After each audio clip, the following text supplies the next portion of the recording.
ধরছিলাম।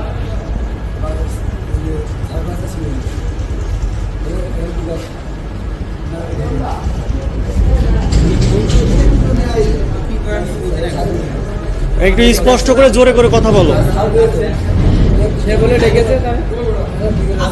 আমরা ইমরান নামের একটা ছেলেকে ধরছিলাম।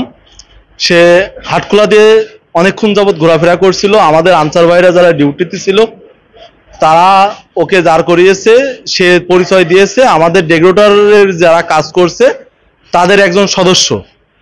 তারপরে আমার আনসার ভাইরা যারা রয়েছে দায়িত্বে তারা ওকে ছেড়ে দিয়েছে। ছেড়ে দেওয়ার পরে আমাদের যে লোকনাথ মন্দির আছে, লোকনাথ মন্দিরে যে সময় উঠে চলে আসছে সেই সময়টা আমরা সন্দেহভাজন ওই ছেলেকে ধরি। ওই ছেলের নাম শুনি, ও প্রথমে নাম বলে দুর্গা। সেই সময়টা আমি দুর্গা নাম যে সময় বলে সেই সময় আমার একটু সন্দেহ হয়। আমাদের যে ভলেন্টিয়ার যে ভাই ভাগার রয়েছে তাদেরকে আমরা শুনি যে দুর্গা, এই ছেলেকে তোমরা চেনো নাকি দুর্গা নামের? তা বলে যে না, আমরা দুর্গা নামের কাউকে চিনি না।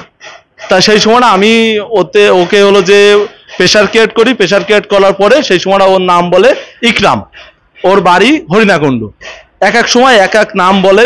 হরিণাকুণ্ড এক সময় বলে শৈলকুপা, এক সময় আমরা যে কিলো যে প্রশাসন ভাইরা ছিল তাদেরকে জানাই, তারা থানায় জানায়। থানার থেকে এসআই সাব্বির ভাই আসছিল। সাব্বির ভাই এসে সাব্বির ভাইয়ের হাতে আমরা ওকে হস্তান্তর করে দিই।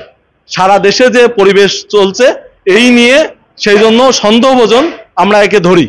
আপনাদের কি মনে হলো, আসলে কি সে পাগল?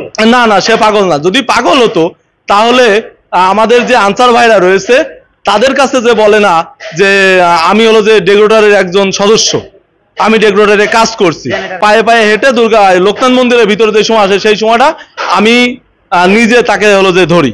আপনাদের মন্দিরটা কোথায়? আমাদের মন্দির পুরাতন হাটখোলা সার্বজনীন দুর্গা মন্দির, ওভারব্রিজ সংলগ্ন।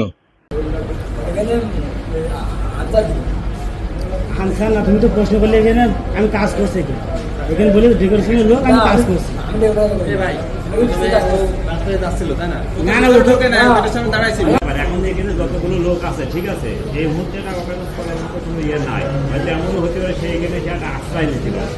আশ্রয় নিয়ে এখানে থাকবে, দেখবে, ঠিক আছে, যেখানে লোক যখন থাকা হয়ে যাবে সেই সুযোগটা লাগবে। এখন আমরা কেউই মানে কোনো সময় কাউকে বিশ্বাস এবং অবিশ্বাস করা যাবে না, করাই যাবে না। কারণ ও জায়গা আছে এখন যে কায়দায় ঢুকেছে, হয়তো ঢুকতে পারে, এখন ঢুকলে কেউ হয়তো মনে করবে এই সময় তো ঢুক না, হয়তো এখানে থাকবে সময় যে অসহায় মানুষ। যেটা বুঝি সেটা তো বুঝলাম যে একটু সুস্থ লোক না। আপনার যদি মনে হয় যে হ্যাঁ সুস্থ মানতে আসছে তাহলে করতে হবে। এখন আমাদের দরকার ছিল যে যে কেউ বাইরেতে আসলে ধরার, আমরা ধরছি। এখন আপনাদের প্রশাসনিক কায়দায় যেটা করার সেটা আপনারা করবেন।